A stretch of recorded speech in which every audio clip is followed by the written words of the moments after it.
Welcome to the League of Legends Champion Spotlight, featuring Urgot, the Dreadnought.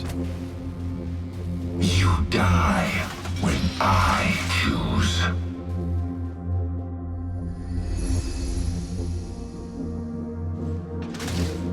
Urgot's passive is Echoing Flames.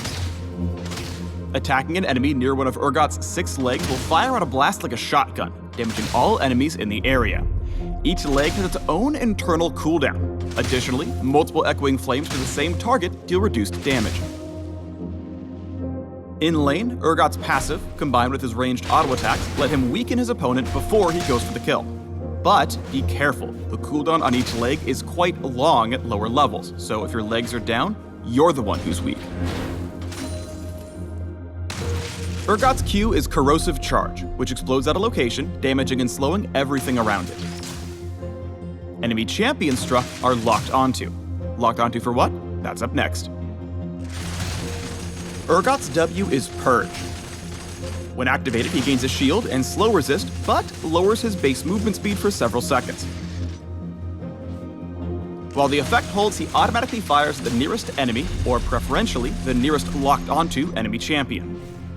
Like you'd expect, these attacks will trigger your passive at the correct angles, which means you'll want to reposition around your opponent to get all the damagey goodness. Urgot's E is Disdain. Urgot charges, damaging and pushing aside all enemies he tramples. If he runs into an enemy champion, he'll stop, stun them, throw them behind him, and lock onto them. If Urgot runs into a wall with Disdain, he'll stop at the wall, but won't stun or throw it over his head. Hold on. There's something.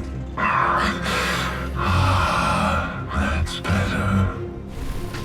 Getting on the other side of your opponents can be incredibly difficult, so it's hard to shoot all 6 Echoing Flames. Thankfully, Disdain puts your target right behind you if it connects, allowing you to get more bang for your buckshot. A pathetic display. Urgot's ultimate is Fear Beyond Death.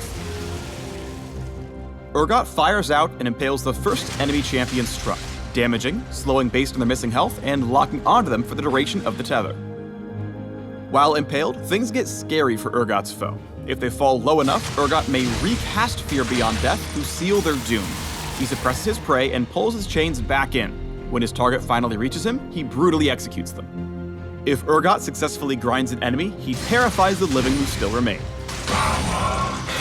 Feel. These are my weapons.